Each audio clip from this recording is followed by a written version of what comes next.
E se eu lhe dissesse que o verdadeiro amor não morre? Que ele apenas adormece aninhado nas dobras do tempo, esperando por uma única palavra, um único gesto, para despertar com a fúria de um vulcão adormecido? Você acreditaria ou chamaria de impossível? Em Verona, a cidade que respira a tragédia de Romeu e Julieta, o amor não é apenas uma história sussurrada em vielas de pedra. É uma força viva, uma promessa gravada em cada tijolo, em cada carta deixada aos pés da estátua de bronze de sua mais famosa amante. Mas esta não é a história de um amor adolescente selado pela morte. É a história de um amor maduro, testado por 50 anos de silêncio, e da jovem que ousou dar-lhe uma voz. Nosso mundo começa não com um estrondo, mas com um silêncio sutil. É o mundo de Sophie Hall, uma jovem e talentosa aspirante a escritora, presa no purgatório do jornalismo como verificadora de fatos. Seu universo é feito de certezas, de dados, de lógica fria. Um mundo onde a paixão é um conceito a ser estudado, não vivido. Ela está em Verona, na Itália, numa pré-lua de mel, com seu noivo, Victor, um chefe de cozinha mais apaixonado por queijos e vinhos do que pela mulher ao seu lado. Enquanto ele se perde em leilões de trufas e degustações de gorgonzola, Sophie vagueia sozinha. Ela vê a beleza da Itália, mas não a sente. Seu coração, como as ruínas romanas que a cercam, é uma estrutura magnífica, porém vazia. Ela anseia por uma história, por um sinal, por algo que prove que a magia que ela lê nos livros ainda existe no mundo real. Ela deseja, acima de tudo, sentir que sua própria vida é mais do que uma nota de rodapé bem verificada. E então, o destino move suas peças. Numa pequena fresta do pátio de Julieta, escondido atrás de um tijolo solto, Sophie encontra o catalisador. Uma carta. Não uma carta qualquer, mas uma confissão amarelada pelo tempo, escrita 50 anos antes por uma jovem inglesa chamada Claire, que deixara ali, cravado em tinta e papel, o eco de um verão que mudou sua vida. Nas linhas, ela desnudava a alma, falando de um amor avassalador por um jovem estudante de viticultura da Toscana. Um rapaz cujos olhos riam com o sol e cujas mãos pareciam entender a terra. Seu nome, uma carícia escrita com a caligrafia trêmula da paixão. Lorenzo Bartolini. Ele era a promessa de uma vida selvagem e apaixonada, um desvio do caminho de prudência que seus pais haviam traçado para ela na Inglaterra. E no fim daquele verão idílico, o medo venceu. Ela o deixou.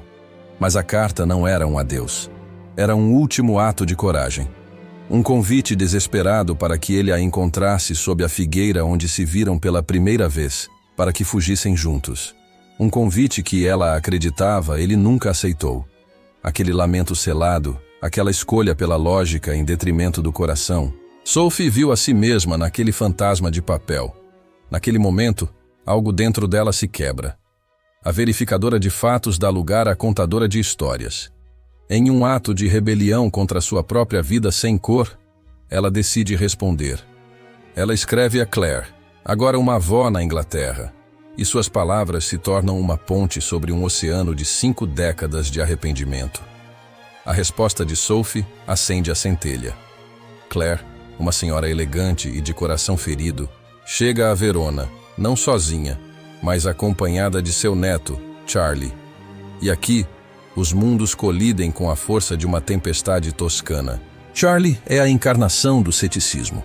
Um homem que vê o mundo em tons de cinza, cuja dor passada o ensinou a desconfiar de finais felizes. Ele vê a busca de sua avó não como uma jornada romântica, mas como uma loucura senil, e Sophie, a catalisadora de tudo, como uma idealista perigosa. Começa então o crisol, a prova de fogo. Uma viagem pela paisagem ensolarada da Toscana que se torna um campo de batalha de emoções. A cada Lorenzo Bartolini que encontram, um padre, um playboy, um homem morto, a esperança de Claire vacila e o cinismo de Charlie se fortalece. Eu te avisei, seus olhos dizem a Sophie a cada beco sem saída. Mas o que é o cinismo senão a armadura de um coração que um dia já acreditou demais? A cada fracasso, a cada porta fechada, a casca de Charlie começa a rachar. Ele vê a dor nos olhos de sua avó, mas também vê a determinação inabalável de Sophie. Ela se recusa a desistir. Ela debate com ele, o desafia, o força a confrontar a possibilidade de que ele esteja errado, de que o amor verdadeiro possa, de fato, existir. Entre vinhedos e colinas douradas, sob o peso do sol italiano, uma tensão improvável floresce entre os dois. Um respeito relutante que se transforma em algo mais profundo, algo que nenhum deles ousa nomear. Sophie, que veio à Itália em busca da história de outra pessoa, de repente se vê no centro da sua. A jornada não é mais apenas sobre Claire e Lorenzo.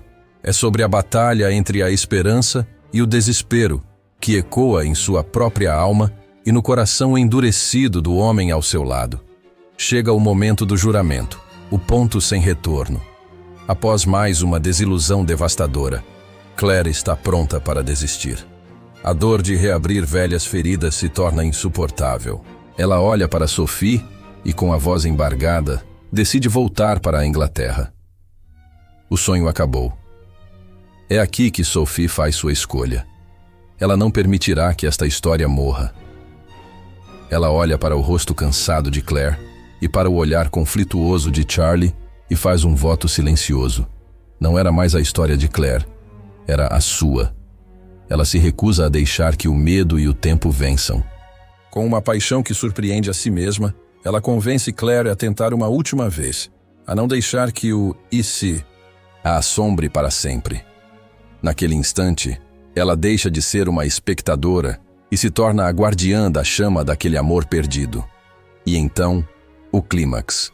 Não um clímax de destruição, mas de reconstrução apaixonada. A última pista os leva a um vinhedo banhado pela luz dourada do fim de tarde. Eles veem um homem de cabelos brancos, de costas, montado a cavalo. O coração de Claire para. Charlie prende a respiração. Sophie sente o peso de 50 anos de silêncio prestes a se quebrar. Claire chama seu nome. Lorenzo? O homem se vira. E no rosto enrugado pelo sol e pelo tempo, os mesmos olhos que ela conheceu na juventude a encaram. Primeiro com confusão, depois com um choque de reconhecimento que atravessa o tempo como um raio. O mundo para. Não há palavras. Há apenas o som do vento nos vinhedos e o bater de dois corações que nunca deixaram de pertencer um ao outro. 50 anos. 50 anos se desfazem em um único olhar. A tragédia, a grande perda, não foi um evento, mas um vácuo. Foi o tempo. Foram as décadas de silêncio, as vidas vividas separadamente, a família que poderia ter sido, as risadas que nunca foram compartilhadas. A maior de todas as tragédias é o amor que foi silenciado pelo medo. Nesse momento de reencontro sublime, Sophie experimenta sua grande epifania, seu autoconhecimento. Ao testemunhar um amor tão poderoso que sobreviveu a meio século, ela olha para sua própria vida e a vê pelo que ela é, uma mentira confortável.